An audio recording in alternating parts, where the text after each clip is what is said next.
اسلام یہ ماں کی گود سے لے کر قبر کی گود تک زندگی کے ہر گوشے میں اپنے ماننے والوں کی رہبری اور رہنمائی کرتا ہے۔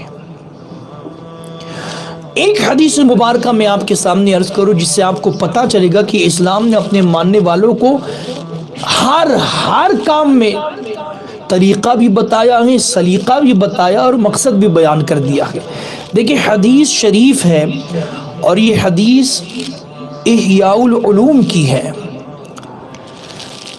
جس میں فرمایا جاتا ہے کہ جس کسی نے بھی غیر اللہ کے لیے خوشبو استعمال کی، عطر استعمال کیا، خوشبو استعمال کی،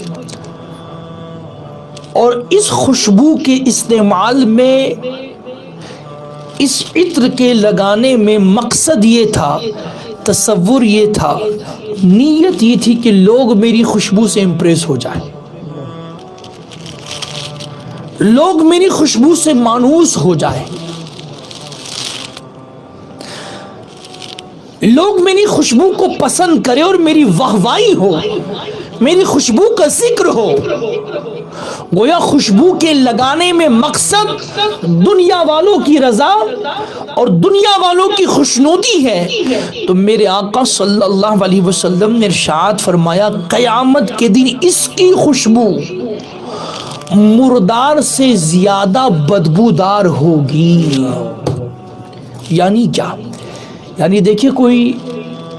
انسان یا جانور اگر مر جائے اور مرنے کے کچھ دن تک وہ یوں ہی پڑا رہے تو سڑنے لگ جاتا ہے، اور اس کا بدن جب سڑنے لگتا ہے تو بڑی بھیانک بدبو اس میں پیدا ہو جاتی ہے۔ ایسی بدبو کے چند لمحوں کے لیے بھی آپ وہاں پر کھڑے رہنا اپنے لیے ممکن تصور نہیں کر سکتے، کیونکہ اس کی لاش سڑ چکی ہے، بدن پھٹ چکا ہے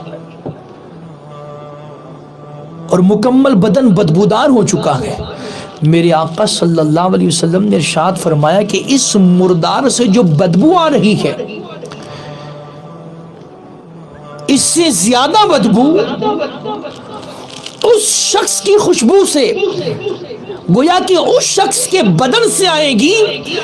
جو شخص دنیا میں عطر استعمال کرتا تھا تو دنیا والوں کی رضا کے لیے، دنیا والوں کی خوشنودی کے لیے اور دنیا والوں کے دکھانے کے لیے استعمال کرتا تھا۔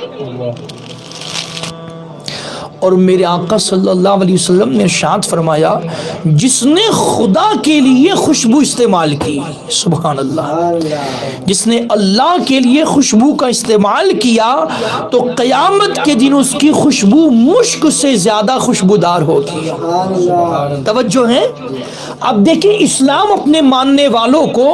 خوشبو استعمال کرنے کے پیچھے یہ نیت کہ دنیا والوں کی خوشنودی مل جائے، دنیا والوں میں تعریف ہو جائے، دنیا والوں میں واہوائی ہو جائے۔ جب اسلام اپنے ماننے والوں کو خوشبو کے استعمال کے پیچھے اس نیت کو برداشت نہیں کر سکتا تو پھر وہ بندہ جس کی نماز پڑھنے میں نیت دنیا کی خوشنودی ہو، جس کی قرآن مجید کی تلاوت میں نیت دنیا کی خوشنودی ہو، جس کی صدقہ دینے میں نیت دنیا کی خوشنودی ہو، جس کی اعمال خیر کرنے میں نیت دنیا کی خوشنودی ہو، تو پھر مجھے بتائے کہ اللہ تبارک و تعالیٰ پھر اس کے اعمال کو کیوں کر کے قبول کرے گا، پھر اس کے اعمال کو اپنے دربار میں کیوں مقبول کرے گا؟ بلکہ فرمایا گیا اگر نیت میں رائی کے دانے کے برابر بھی ریا اور دکھاوا ہوگا تو اللہ قیامت کے دن اس کی عبادتیں، اس کی نیکیاں، اس کے اعمال خیر اس کے منہ پر پھینک دے گا۔ اس لیے جو عمل کریں نیت یہ ہو کہ میرا اللہ، جب بھی آپ خوشبو لگائے تو نیت ہو کہ اللہ راضی ہو جائے۔ کیا نیت ہو؟ میں آپ کو خوشبو لگاتے وقت نیت کا بھی ذکر کر دیتا ہوں، چونکہ ایک فطری چیز ہے، انسان جب خوشبو استعمال کرتا ہے نا تو میں سمجھتا ہوں کہ 70% لوگ ایسے ہی ہوتے ہیں کہ جن کی نیت یہ ہوتی ہے کہ میری خوشبو کی تعریف ہو، میں جہاں جاؤں تو لوگ پوچھے کہ یار خوشبو بہت اچھی لگائی ہے، کیا نام ہے، کہاں سے لائے ہیں، یا کم سے کم یہ تو کہ بازو میں بیٹھنے والا بندہ امپریس ہو جائے۔ لیکن یاد رکھیں جب بھی ہم خوشبو استعمال کریں، حالانکہ گزشتہ بہت پہلے ہم نے اس حوالے سے عرض کیا تھا، لیکن چونکہ آج موقع ہے تو میں عرض کرتا چلوں، جب بھی ہم خوشبو استعمال کریں تو سب سے پہلے نیت یہ ہو کہ میرا اللہ، دوسری نیت یہ ہو کہ خوشبو استعمال کرنا یہ آقائی کریم صلی اللہ علیہ وسلم کی سنت ہے۔ بلند آواز سے حضور کی سنت ہے، چونکہ آقائی کریم صلی اللہ علیہ وسلم بھی خوشبو استعمال فرماتے تھے۔ میرے آقا صلی اللہ علیہ وسلم کا پسینہ از خود اتنا معطر تھا، پھر بھی حضور نے خوشبو استعمال فرمائی۔ کیوں؟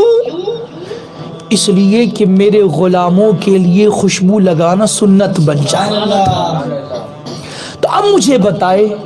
کہ ہم میں سے کتنے ایسے لوگ ہیں جو خوشبو لگاتے وقت صرف حضور کی سنت کی نیت کرتے ہیں؟ بہت کم لوگ ہیں۔ ہمارے مائنڈ میں اکثر یہ چیز ہوتی ہے کہ لوگ ہم سے امپریس ہو جائیں۔ ایک بات یاد رکھیں، اگر ہم یہ سوچ رہے ہیں نا کہ لوگ امپریس ہو جائے تو مر جاؤں گے، لیکن لوگ امپریس نہیں ہو پائے گے۔ آج امپریس ہے نا تو کل پھر خامیاں نکالی جائیں گی۔ آج خوبیاں اگر گنی جا رہی ہے تو کل وہی لوگ خامیاں بھی گنائیں گے۔ یہ دنیا کبھی کسی سے وفا نہیں کرتی، اس لیے دنیا کے پیچھے مت بھاگو۔ ہاں، اگر دنیا کو اپنی کنیز بنانا ہے، اگر دنیا کو اپنے قدموں میں آنے پر مجبور کرنا ہے تو اس دنیا کو بنانے والے رب کے سچے بندے بن جاؤ، اس کے محبوب کے سچے غلام بن جاؤ، پھر دنیا کو جتنے ٹھوکروں سے اڑاؤ گے اتنی ہی دوڑ کر دنیا تمہارے قدموں پہ آنے پر مجبور ہو جائے گی۔ میں عرض کر رہا ہوں کہ خوشبو جب استعمال کرے تو نیت یہ ہو کہ حضور کی اور سنت پر عمل کیوں، تو سب سے پہلی نیت میں نے یہ بتایا اس لیے کہ میرا اللہ۔ دوسری چیز میں تھوڑا سا اور آسان کر دیتا ہوں، نیتوں میں ایک اضافہ یہ بھی آپ کر سکتے ہیں، کیونکہ دنیا والوں کا جو معاملہ ہے اس سے بچنا بہت مشکل ہے، تو اس میں ایک نیت یہ بھی آپ شامل کر سکتے ہیں کہ اگر میرے بدن سے بدبو آئے، عطر نہ میں استعمال کروں، عطر نہ لگاؤں، اور میرے بدن سے بدبو آئے تو ممکن ہے کہ میں جس مومن بھائی کے قریب بیٹھوں گا تو اس کو میری یہ بدبو محسوس ہوگی، اور بدبو محسوس ہونے کی بنیاد پھر کہیں وہ اس بات کا ذکر کرے گا، اور اس بات کا ذکر کر کے وہ میری غیبت کا گناہ اپنے نامہ اعمال میں جمع کرے گا۔ توجہ ہے، میری غیبت کا گناہ وہ اپنے نامہ اعمال میں جمع کرے گا، تو اب وہ میری غیبت نہ کرے اور اس گناہ کو اپنے نامہ اعمال میں جمع نہ کرے، اور غیبت کب نہ کرے؟ جب اس کو میری بدبو نہ محسوس ہو، اور بدبو کم محسوس نہیں ہو تو حضور کی سنت کے لیے، سنت کے مطابق میں عطر استعمال کر لوں تاکہ وہ میری خوشبو سے مانوس بھی ہو جائے، میری غیبت سے بھی بچ جائے اور گناہ سے بھی بچ جائے۔ تو اس نیت کو بھی آپ شامل کر سکتے ہیں، لیکن خالص دنیا کی نیت آپ عطر کے استعمال میں نہ کریں، ورنہ یہی عطر آپ کو وقتی طور پر خوشبودار بنائے گا، لیکن قیامت میں اللہ و رسول کی بارگاہ میں آپ کو مردار سے بھی زیادہ بدبودار بنا دے گا۔ لہٰذا عمل کریں گے انشاءاللہ۔